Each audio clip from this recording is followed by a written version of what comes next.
guys, happy Wednesday, good morning, I hope you're well. Today I'm going to look at the Deuteronomy passage, and I think it is overall telling us to love our neighbour and to love God, which when we read the New Testament we see Jesus talk about the summary of the law is to love your neighbour as yourself and to love the Lord your God with all your heart, your soul, your mind and your strength. So when we read these laws, and the law that Jesus is referring to is the first 5 books of the Bible, so it's called the Pentateuch or the Torah, and everything in there is the law. So Jesus summarises it with loving your neighbour and loving God. But specifically, I think the verses in this passage which led me to this is Deuteronomy 24, kind of 14 to 21. So Deuteronomy 24:14, do not take advantage of a hired man who is poor and needy, whether he's a brother or an alien. Pay him his wages because he is poor. And then 17, do not deprive the alien or the fatherless of justice, or and then 19 to 21 talks about harvesting and leaving behind some of the things that you've harvested for the poor, the fatherless, the alien and the widow.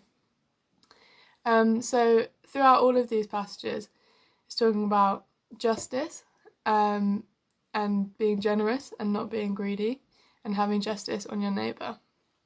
So reading this led me to think, we all know we have to love our neighbours, but neighbours which are quite hard to love are our global neighbours. And the global neighbours are involved in so many aspects of our lifestyle, because the things that we eat and we buy and the clothes we wear involve people from the other side of the world in the supply chains, which is the current problem of modern slavery. Through Western greed and our consumerist lifestyles, it causes exploitation of the poorest people on the other side of the world. And in chocolate trade, fashion trade, coffee, technology, fish, those are some of the main ones which involve quite a lot of modern slavery and trafficking. And the commands to be generous and not to be greedy and to not take more than we need they're from the Bible, and these principles in Deuteronomy can help us think about how we can love our global neighbour well, how we can not take more than we need, how we can not take advantage of a hired man who is poor and needy, but how we can love our neighbours.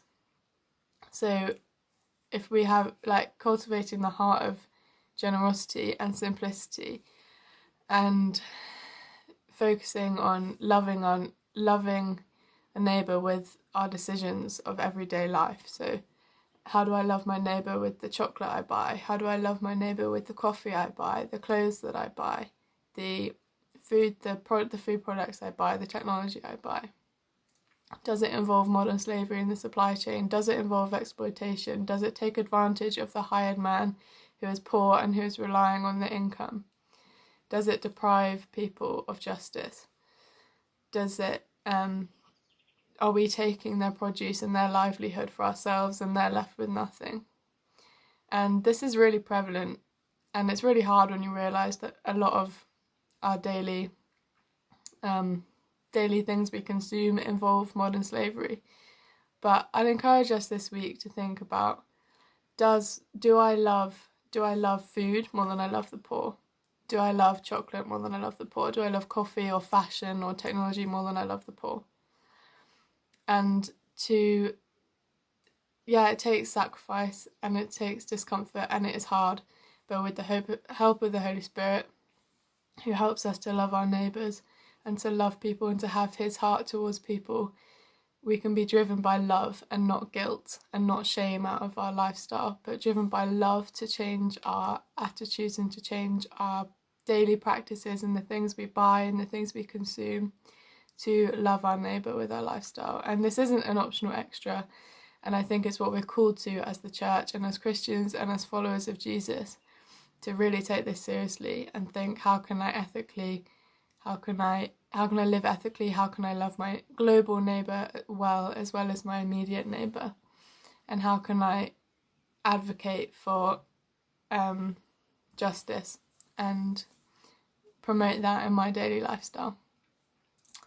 So I'm praying for you, and I'm praying that this stirs up some desire to see how we can change our lifestyles. And there are some great resources on websites like IJM, International Justice Mission, and a lot of others if you want to get informed. So thanks so much, have a great day, and hopefully see you soon. Bye!